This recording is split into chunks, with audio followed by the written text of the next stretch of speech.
she comes out and the consultant's like, oh, you look so great. And you could just see her face. She was just like, and even my face, I was like, that is the ugliest dress I've ever seen. That's immediately I thought that, and then the person said, you look so good, and I was like, God help this girl. Hello, clowns. I'm Ummi. I'm Yuchen, and we're the hosts of Clown Vibes Podcast. We're two best friends who get together to laugh and discuss a variety of topics. From all things pop culture to navigating through adulthood as Asian Americans, and more with our own clown spin, of course. We're so glad to have you here to clown around with us, and we hope you enjoy the episode.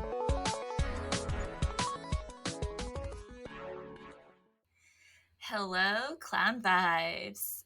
Ummi, how are you feeling? I am semi back from the dead. I have spent probably 10 hours awake in the last 72 hours. So, hoping to be awake 6 hours today. That would be nice. Ummi is a treat because she has been sick this past week, but we have powered through it in order to get today's episode recorded and up for our 30 fans on Monday. 30 going on 40. Last night I almost texted you like, God, should we just push up a different episode and move this one back? Like, I don't know if I can do it. But this morning I woke up and I was like, no, it's time to be a human again. And I'm going to pretend like I'm fine so that hopefully my body gets on board. Okay, I have clown news to report to you since you've been unalive for the past week. Please tell me. Uber's current or quote-unquote former head of D&I had to step down because of her support or her moderation in this DEI initiative called Don't Call Me Karen. And I know. So I heard about this because I actually follow the head of DEI at Uber on LinkedIn, of all places, but she is an Asian woman. And I think this initiative was a part of the broader strategy to have thoughtful conversations on race, diversity, and equity at Uber for their employees. And there are so many different types of conversations, but of course this one was focused on white women and their experience. And oh my God, the fact that it's called Don't Call Me Karen, who approved this? I know. Every time I think about Uber, I'm just like, they seem like such a mature company, but they're actually not, because who in the world would say this is okay to have? Yeah. I don't think they are. I think they're a public company that operates like a startup, like so many of these tech companies. Like my company does that. But yeah, I just thought it was funny that this actually happened twice. This conversation happened twice. They probably thought it was so funny. And no, they were serious. The old people... Really? That's more embarrassing. I know. And it's also the only people who get upset with the word Karen or being called Karens are actually Karens. Yeah. I feel like if I was white, I wouldn't be offended by it. Yeah, oh my God. That I've been watching Selling Sunset this week a little bit when I've been alive. And there's a scene where Chriselle tells this new girl, Nicole, you're cracked out. And everyone just looking at her oh my God, what's going on? But no one's saying no, she's not. And then she goes and takes a drug test and whatever. But everyone in their interview bites is if someone told me I was a druggie, I would just laugh because I'm not a druggie. That's the same. This is the same vibe of if you were called a Karen, you'd just be okay, whatever. But the people who are clearly Karens, she's clearly on drugs. is taking so much offense to it. You need to watch Selling Sunset. Okay, I think I stopped at season 3. What season are they on? Oh my god, like 6 or 7. 6 maybe. Don't catch up. Just watch this Okay. season. Yeah. Should we get into our topic today? Yeah. So today we're going to talk about Bama Rush and center the conversation more around the new documentary and our thoughts on it. So, Yuch, what is Bama Rush? Give us the background. Okay, Bama Rush stands for Alabama Rush, and it basically outlines the sorority rush experience of these 4 girls. And for our audience members who maybe did not go to like a school that had a big Greek life scene, we both went to UT, but I didn't even really know what rush was before I joined. But essentially, it's like the week or Agreed. so before school starts where prospective girls from that are incoming into the school basically try out to be a part of a all girls organization. Like an example would be Chi Pi Phi, 80 Pi, like all these Greek letters that you see smushed together. Those are sororities. And we decided to like talk about this because obviously like we went to a big Greek life school, and so we weren't in sororities, but we have like secondhand knowledge of like the impact of Greek life on the student community. And I myself was enraptured by Bama Rush TikTok in 2021. Were you like, did you ever participate or like was an onlooker of Bama Rush on TikTok? I wasn't. Like, I would see some videos every once in a while, like the Get Ready With Me ones, but I was not following the stories and I don't really know what was going on. Okay, let me give the audience and you like the backstory of why HBO did this documentary. Back in like August of 2021, out of nowhere, these girls who are like 17, 18 decides to start posting their like day-to-day outfits and their experience rushing these sororities. Some common videos that we saw was like, get ready with me, what am I wearing?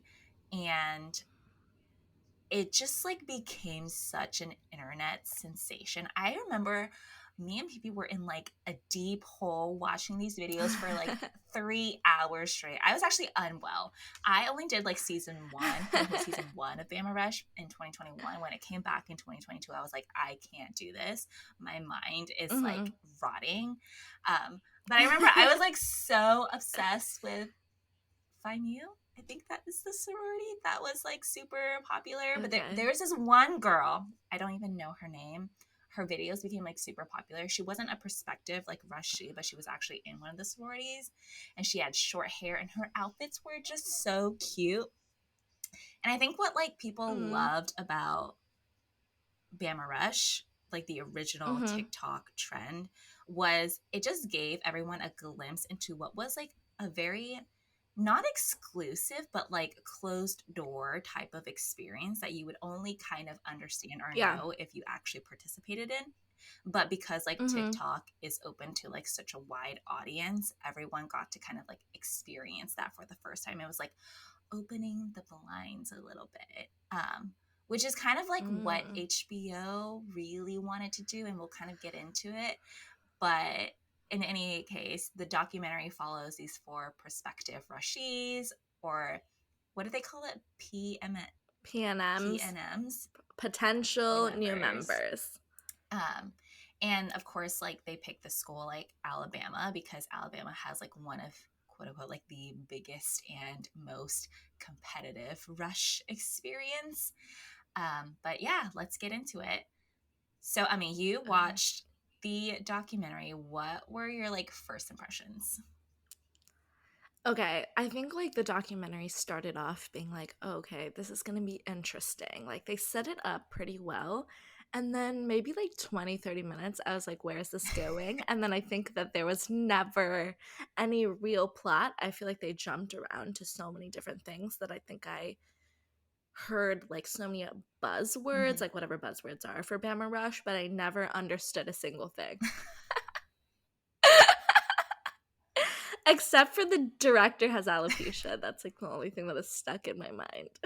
Yeah, the documentary was only an hour and 40 minutes. So a really Mm-hmm. quick watch, but I don't know. I feel like documentaries can go so many different ways, but isn't the point of a documentary to kind of just like show the insides of like what actually was happening? And I feel like, and this goes towards the concept of like Greek life and sorority life, but I think the reason why it was only an hour and 40 minutes and like half of it was about the director's alopecia is because they just could not get any like information Yeah. from anyone because everyone's so like tight-lipped about it. Yeah, which shouldn't they have known going into it? Like, I'm confused what they thought they were going to be able to do. And then once they realized they weren't really going to be able to deliver, maybe like abandon ship. I don't know. Before we jump in, I just like to give a little disclaimer. Obviously, we're talking about the HBO documentary, and the purpose of a documentary is to show like the quote unquote truth, but obviously we're only getting an hour and 40 minutes of the people in these documentaries, and we don't know their lives, we don't know them, but we're just speaking about like what we're seeing in the documentary. Let's talk about the four like girls that they follow. So it's Shelby, who is an incoming Mm-hmm. freshman. From California. Wait, no. Isabel from no, she's from Yeah, Illinois the or Midwest. something. Yeah. Somewhere. And then Isabel, who's from California, she's also an incoming freshman. Holiday and Michaela, who are freshmen going into their sophomore years. Mm-hmm. I liked the mix that they picked for the show. Um, Seeing like Shelby, who so clearly is like, she portrays like this very Southern belle, which is like the Mm-hmm. characteristic of like the prime candidate for a Bama sorority. And then Isabel, who clearly stated like she didn't even know that she wanted to go to Alabama until she saw like Bama Rush take off on TikTok. But she's like giving a different perspective to everything. And then Holiday, who actually is a sophomore, but like was in a sorority her freshman year at Bama, but then she got dropped by her sorority and now she's like trying to rush again into a different sorority. And then Michaela, who is like was best friends with Holiday or something, and they or she like didn't rush a sorority her freshman year but like felt really left out, so she like wants to be a part of it now in her sophomore year. Yeah. Okay, let's talk about the incoming freshmen. What what are your thoughts on them? I love Shelby. I love her like energy. I have hesitations about her because I just feel like she is doing everything for clout as a very like Mm-hmm. simplified way to say this. Um, like, I think she doesn't really know who she wants to be, and her entire life she's been following this track of like what it means to be a good role model as a female, which is great. Like, we do need like really great positive role models, but at the same time, I think she's very calculated in everything that she's doing, including doing this documentary um, and rushing at Bama. And I say this because Yeah. before I even watched the documentary, I got a video on TikTok of her putting out a disclaimer that yes, people are going to see her in this documentary, but she actually dropped out of the process because she was sold on an idea that this documentary wasn't going to be what it ended up being. She thought it was like going to be about a way to like lift up women and like show like the true nature of sisterhood or something like more positive than what Interesting. the documentary Uh-huh. was going to be about. And she, as you like watch the documentary, you'll find that she like drops out. But I say she's like very calculated because she was like on social media documenting her experience like way before she even started rushing. Like she had a social media like a social media, Yeah. what is it, Account. yeah, presence, but like Yeah. a pretty big Okay. presence. And then I Yeah. like scrolled through a lot of her videos, and like even towards like when she started rushing, she was repping these like green powders, you know, those like energy green powders. And Interesting. it's so Yeah, funny yeah. because I had learned from another influencer like a day before that you get hella money for repping those powders. And so I feel like her like joining this documentary and having this Yeah. presence and like documenting her experience like so closely, it's all for like her brand. Oh, for sure. As soon as she came on and we realized, like, they started filming this in what, October 2021. Mm-hmm. I was like, how do they find these girls so immediately? Like, she must have been already on TikTok being like, I'm gonna do this too. Yeah.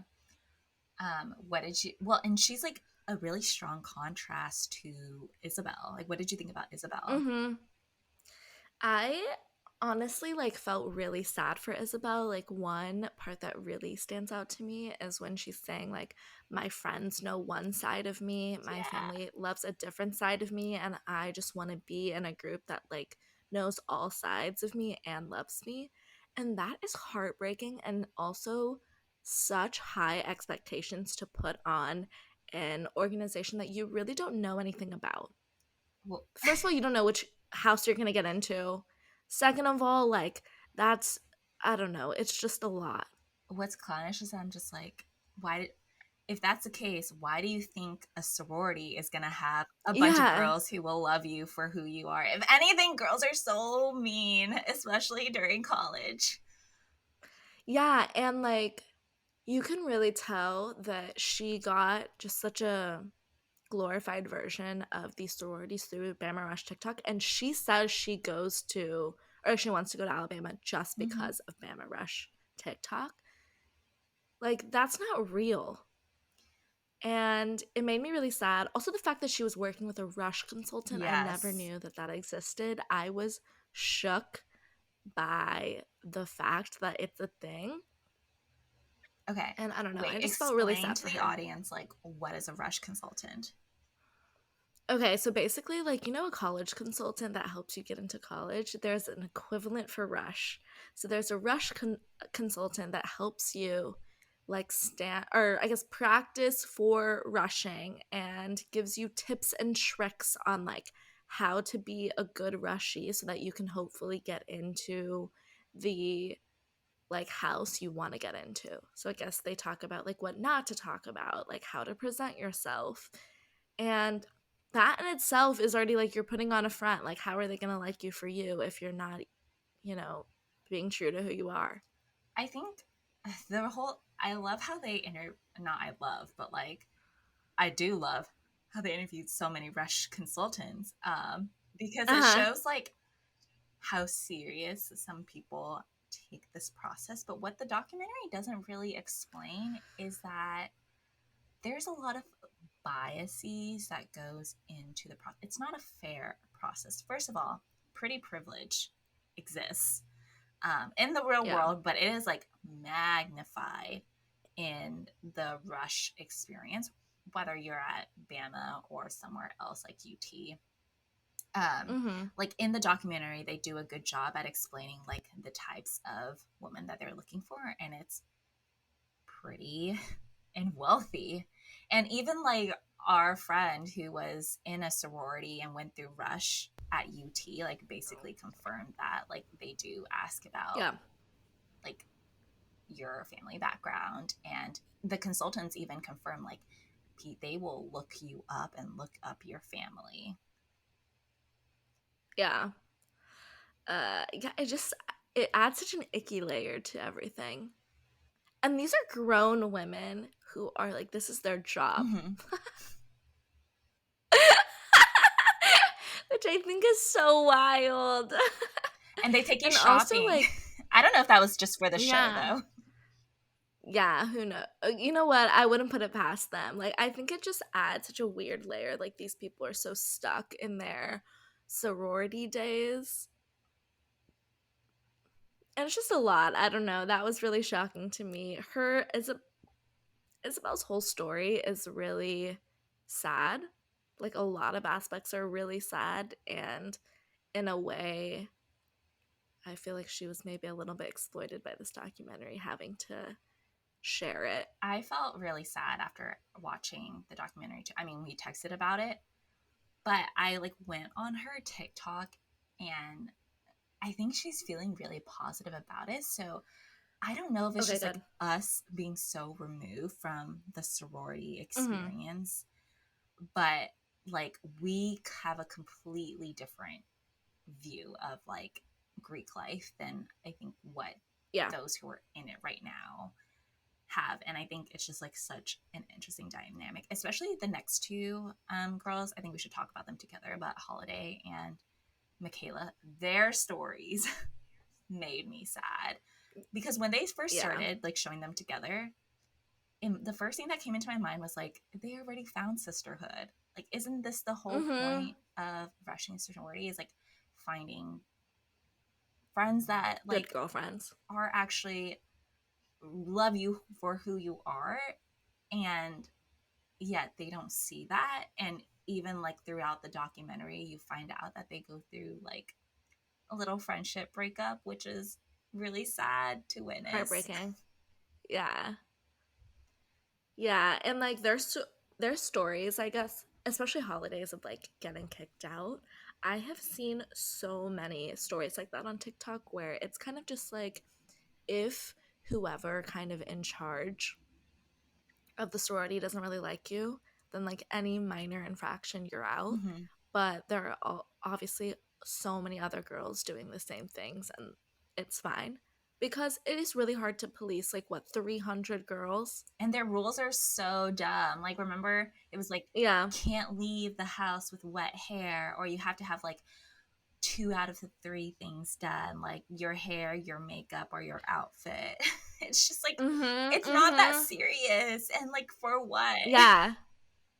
I would get in trouble today. It was like no wet hair on the first floor of the house. And you're just like, why, dude? Like, imagine that's probably where the kitchen is and you're hungry and you just got done studying, you took a shower, and you're like, I gotta get food, but I have to blow dry my hair. Dead. And that's just like the tip of the iceberg, I'm Of sure. course, like, they're not going to tell us the dumbest rules. Because, I mean, even if you're not a current member, but you're like an alum, Mm-hmm. you're still very tight-lipped about it. It's Yeah. really cult-like, and it's kind of scary how the Panhellenic like council or the association just rules everything with like an iron fist. Yeah. You know what I thought was super interesting that I wish that they would have like like elaborated on was the machine. Like when that part came up, I was like, "Whoa, like where's this going? What does this They mean?" said And like nothing. 2 seconds later, they said nothing. Yeah. And then I was confused and I had to like Google it myself to know. And I still don't really understand. Like the machine is basically a secret society of Greek life people who then rule the school. Pretty Like was that much. what your Okay. Okay, so the machine is just a scary way to say like people from certain of Greek life, both sororities and fraternities, get together and like try to influence like student Mhm. council rules at the school, just like life in general. And it just doesn't surprise me. It was given Yeah. a scary name. I am pretty sure something like this happens at UT. Honestly, it kind of I'm reminded sure. me of UBC a little bit, where they just like take themselves a little bit too So seriously. seriously. Yeah. And despite the name, the machine, despite it being at Bama, this like dynamic of like legacy positions or like positions of power or passed down from like certain groups to certain groups. Like if you think everything is fair in society, it's not like this is actual representation, I think, of like what happens in politics, unfortunately, and it's just Mm-hmm. Oh, given for a sure. stupid name at Bama. Yeah. Okay, let's go back to Michaela and Holiday for a sec, because Okay. Michaela's story is the one that actually made me the most sad. I don't know if you like felt that way. So I think part of Michaela's story is that Mm-hmm. she's half black, half white. And I Mm-hmm. just got the sense that she was really uncomfortable, or not uncomfortable, but she was kind of floundering and was unsure of like which part she identified with. And it doesn't mean you have to Yeah. like pick a side, but I think she really struggled with like Mm-hmm. understanding how to balance that. I'm not mixed. I mean, you're not mixed, but I'm sure mixed kids will understand that dynamic. Um, and Yeah. I think what's really interesting in the documentary is they do talk about the difference between like Panhellenic and then the D9 Mm-hmm. sororities, which are historically black sororities, and the difference in the cultures. One of the interviewees, she wasn't one of the like main girls, but she was like a current girl in one of the like lesser known sororities, and she was explaining how like if she was more comfortable with her blackness, she would have maybe rushed a D9 sorority instead.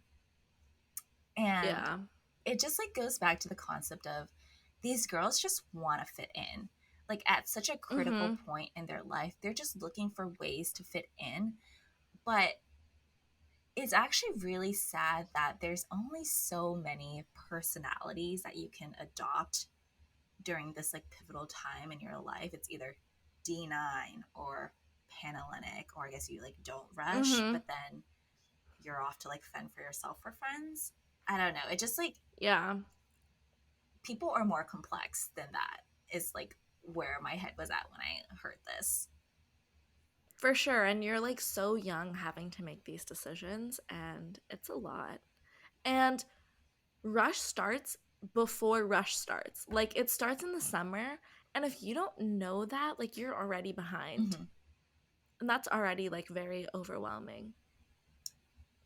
When Michaela's or coach was like trying to guide her through everything and like Mhm. taking her photos, I was just like, oh, these are probably going to be like the worst photos that have ever come out.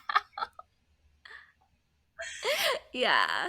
And like whenever Michaela was having to make like that video or whatever that they have to do, I just felt so bad for her. Like she didn't seem like she wanted to be doing these Yeah. things, and it was like really contradictory to her like being to do it.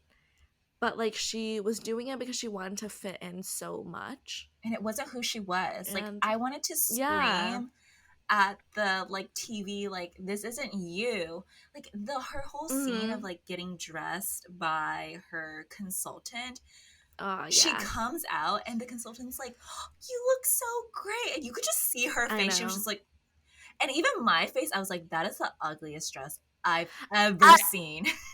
That's immediately I thought that, and then the person said you look so good, and I was like, God help this girl. Oh my gosh, the scenes where like Michaela, both Michaela and Holiday, and Holiday is, or not Holiday, Isabel. Isabel is a white Mhm. blonde girl. When both of them are Mhm. getting highlights to lighten up their hair to become Oh yeah. blonde, I'm just like, please, for the love of God, help these girls. Yeah, I know. And the fact that they're like Rush consultants are encouraging this is sick behavior. Ah. All right, so as we are getting the stories of these four girls, we're also, to everyone's surprise, also getting the story of the director. And that really came out of left field. I don't know. What are your thoughts on the director's take in the documentary? The first time she tried to relate her own story to the situation, I was like, okay, like maybe this is because Holiday directly asked her kind of a question about like her being bald, and so she wanted to give context to it. They didn't want to cut that part out, something. But then when it kept on going, I was like, I truly don't really care about this. Like, I'm sure like this is a story for a different documentary. Like, it's taking away time from me learning about Rush. Okay. This was not the like purpose. I mean, the way that they connected it to the story was about how, and she's right, all these girls do is like want to fit in. They want to fit in so Yeah. badly. And like, she was explaining how, I mean, she has alopecia, which means like, I don't know the exact scientific goings on in her body, but she doesn't have hair. And she's had to Mm-hmm. wear a wig her entire life. And I get it. Like, you do want to fit into society, but that is For a sure. completely different desire and experience than going through like wanting to fit in a society that has been crafted and molded to fit a certain like stereotype that is really driven by, I think, like race and wealth in America. Mm-hmm. Yeah, I understood like why she was adding her perspective in. It was just like a clear, and I think this became more clear towards the end when the rumors were coming out and they were basically getting shut down, like the documentary, or it was like getting much harder for them. That's like, oh, she basically wove her story in to like eat up some time. And I would rather the documentary have just been shorter. Yeah, I really think, I mean, people on TikTok also hated it. I was like, am Yeah. I a bad person? I really just wanted to like, when I first Yeah. texted you, I was just like testing the water. But then everyone on TikTok like had the same reaction, so I feel a lot better about Yeah. it. And it's like no hate to the director. I just think it just No. didn't make sense for the documentary. I will say the like last scene where she's like swimming, you find out that she's the one that's been swimming in the lake with Isabel, and Isabel was like, Mm-hmm. this is like a core memory for me of like them swimming together. I thought was like really cute. And in a Mm-hmm. way, the director, what's her name? Rachel?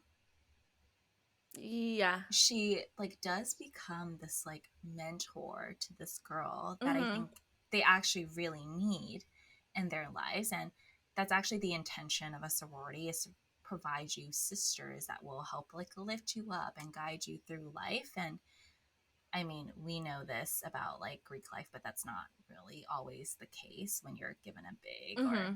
it can be a really toxic environment to a lot of girls. But the flip side is Rachel is actually giving them some guidance and serving as like a big True. sister to them. Yeah, for sure. Yeah, that's a good way to put it. How did you feel watching the scenes? I think like the one about a Holiday being at the gym and like looking at herself in the mirror. Uh, it just made me sad. And also, it's just so relatable. It's just a very normal thing that teenage girls go through. I went through it. I'm sure most people did. And it's just sad that it's so relatable.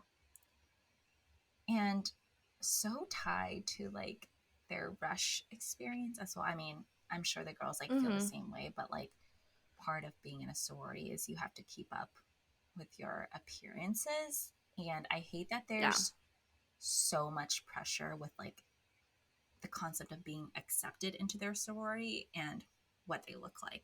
Like there is a direct Mm-hmm. Mm-hmm. correlation, and I hate that like because little girls and like girls their age are will always struggle with this. I hate that we are adding another layer of complexity into it that's like fueling the desire to look a certain way.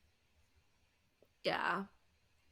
Yeah, and it just Holiday's situation in general just made me sad because she must have thought something was worth it in her first experience to Mm-hmm. redo it, or like think that she wanted to redo it. And I'm glad, like, ultimately she decides not to, but Both her and it Michaela. sucks that she wasted. Yeah, it sucks that she wasted like her freshman year basically like prepping for rushing again when she could have just spent it like enjoying her time. Towards the end of the film, you find out that Michaela is no longer like completing her rush experience. I have a question. Do you think she actually dropped out on her own, or did she get dropped by her sororities? Man, I don't know. I hope she dropped out on her own. Like, I hope when she was filming that weird video, she was just like, this ain't it. Yeah. I mean, that was Like, painful to watch, but I mm-hmm. I just have this feeling that she got dropped by the sororities because like you can tell she can't fake it. She just doesn't have that Yeah. like uppity personality that for some reason is required for Rush when like everyone Yeah. is dead and no one's like that in real life. No. Yeah. Oh my God. I can't even imagine having to do that for that many days and then continuing to do that every year. The whole like concept of Rush is just honestly so archaic because Mm-hmm. what they don't really, I mean, they talk about it a little bit in the documentary, but it's all about acceptance. And then the flip side is rejection. And there are lots of cases where these girls, I mean, there are like what, 10-ish, 12-ish sororities that you're rushing. There's a likelihood that you get dropped from every single one. And the sadness that you feel, just no Mm-hmm. girl should have to go through that because at the end of the day, you getting Yeah. dropped is not really does not speak to who About you you. are as a person. Like they're dropping you because Yeah. your parents aren't rich enough or Mm-hmm. you're not fitting the look that they're looking for, which is just so stupid. It has nothing to do with sisterhood. Yeah. Yeah. Yeah. Yeah. And like have met you for what, 30 minutes of your Mm-hmm. life? Who are they to tell you, you know?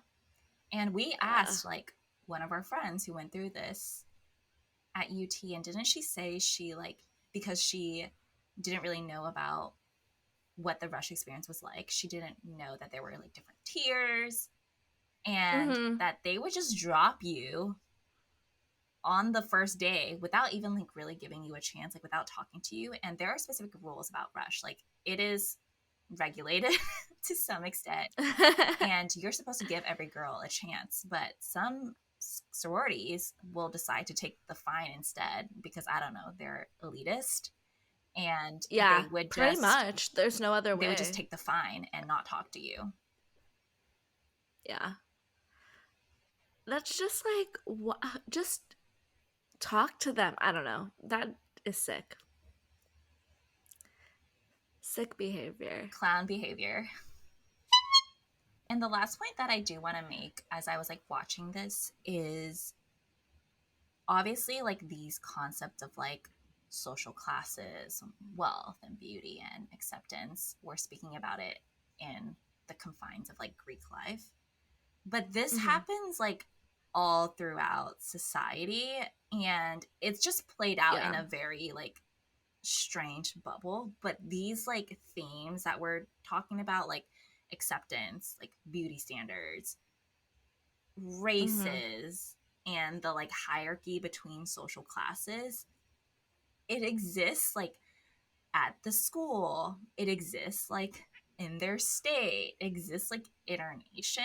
And what people don't realize is like what you're disgusted by in Bama Rush. It's just it exists everywhere. Yeah. It's very sad to,